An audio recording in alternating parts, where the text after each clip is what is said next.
There are calls tonight for Wales to have a permanent exhibition telling the story of Black history. A temporary exhibition about the Windrush generation at St Fagans National Museum of History is about to go on tour. David Grundy has been speaking to some of those who shared their stories. Neville and his son Wayne have come to St Fagans to see this exhibition about the Windrush generation. In October, Roma arrived in London, aged 15. Neville, who's 93, is one of over 40 people who took part in the project by Race Council Cymru. Neville came to Britain at the end of the 1940s. The Empire Windrush brings to Britain 500 Jamaicans. After the Second World War, Britain asked workers from across the Commonwealth to come here to help rebuild. In 1948, 1,000 people made the long journey from the Caribbean on board the Empire Windrush.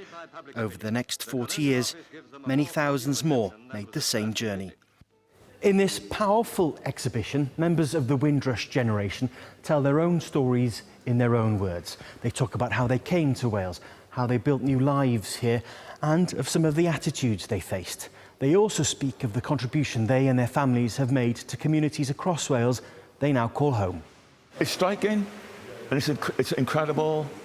I feel proud, but it's about time people of the Caribbean, or Black people in general, got the recognition that they deserve.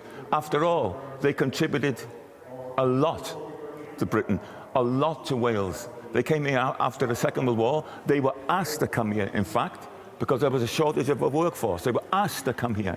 And then they worked in a lot of jobs that general people didn't like doing, but they worked in the factories, they worked as nurses, they worked as bus drivers. So their contribution has been immense.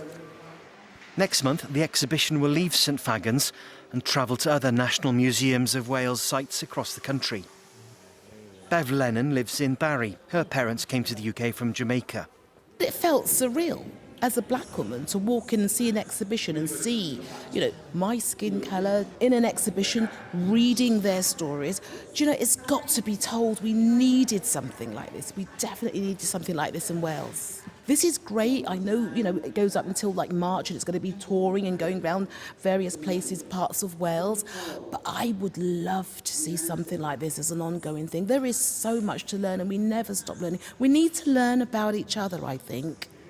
It's a powerful and emotional subject, but Neville's message is clear. It's like the alphabet coming together. You got to put the alphabet together to form words, and put together, being introduced to each other, to learn to live and let others live. Neville Howard ending that report by David Grundy.